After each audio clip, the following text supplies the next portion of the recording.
முன்னாள் தமிழ்நாடு முதலமைச்சரும் திமுக தலைவருமான திரு M.K. ஸ்டாலின் அறிக்கை ஒன்றை வெளியிட்டிருக்கிறார். அந்த அறிக்கையுடைய பிரதான சாராம்சம் புதிய சட்டப்பேரவையின் சபாநாயகருக்கு வாழ்த்து. அதில் அரசியல் முக்கியத்துவம் வாய்ந்த கருத்து என்பது மிக பெரும் ஆளுமைகளால் வெற்றி பெற்ற பொறுப்பில் அமர்ந்துள்ள பேரவைத் தலைவருக்கும் துணைத் தலைவருக்கும் வாழ்த்துகள் சொல்லிட்டு, ஆளும் கட்சியாக இருக்கும் கட்சியின் உறுப்பினர்களின் எண்ணிக்கையை விட சட்டமன்றத்தில் மற்ற கட்சி உறுப்பினர்களின் எண்ணிக்கைத்தான் அதிகம். அதுதான் இந்த முறை மக்களின் தீர்ப்பு. அதை மதித்து எதிர்க்கட்சிகளின் குரல் சட்டமன்றத்தில் அதிகம் ஒலிப்பதை உறுதி செய்யும் வகையில் மாண்புமிகு பதவிகளுக்கு தேர்ந்தெடுக்கப்பட்டுள்ள பேரவைத் தலைவரும் துணைத் தலைவரும் அவையை வழி நடத்துவார்கள் என நம்புகின்றேன் என்று அவர் பதிவே செய்திருக்கிறார். அதில் அவர் அரசியல் முக்கியத்துவம் வாய்ந்த கருத்து என்று பார்த்தால் சம்பிரதாயமான வாழ்த்து பாராட்டு என்ற அளவில் அதை தாண்டி ஆளும் கட்சியாக இருக்கும் கட்சி உறுப்பினர்களை விட சட்டமன்றத்தில் மற்ற கட்சி உறுப்பினர்களின் எண்ணிக்கைத்தான் அதிகம் என சுட்டிக்காட்டியுள்ளார். இதுதான் மக்களின் தீர்ப்பு என்றும் சுட்டிக்காட்டியுள்ளார்.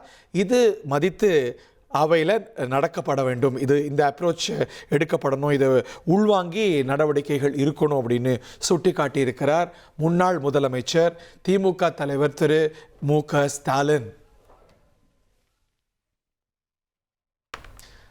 சட்டமன்றத்தில் எதிர்க்கட்சி தலைவராக திரு உதயநிதி ஸ்டாலின் அவர்கள் தான் செயல்படுறார் என்பது குறிப்பிடத்தக்கது.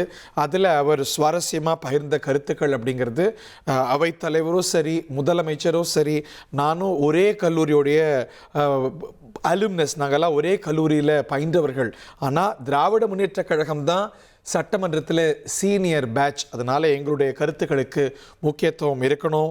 திரு உதயநிதி ஸ்டாலின் எதிர்க்கட்சி தலைவரும் கூட சொன்னார், பெரிய எதிர்க்கட்சி வரிசை என்பது இருக்கிறது, இதுதான் மக்களுடைய எண்ணம், அது மதிக்கப்பட வேண்டும் அப்படின்னாரு.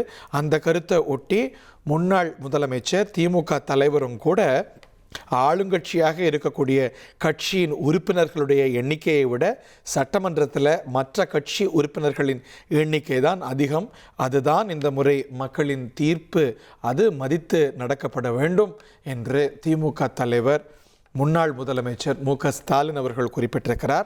அவர் இந்த முறை சட்டமன்ற பேரவையில் இடம்பெறலை என்பது குறிப்பிடத்தக்கது. பிரதான எதிர்க்கட்சியாக திராவிட முன்னேற்ற கழகம்தான் இடம்பெற்றிருக்கிறது. எதிர்க்கட்சி தலைவராக திரு உதயநிதி ஸ்டாலின் அவர்கள் பணியாற்றுகிறார்.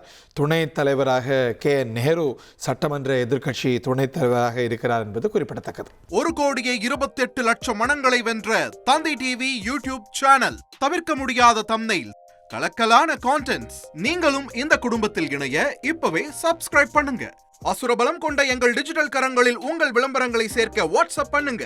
8939888378. Email advttv@dttv.in.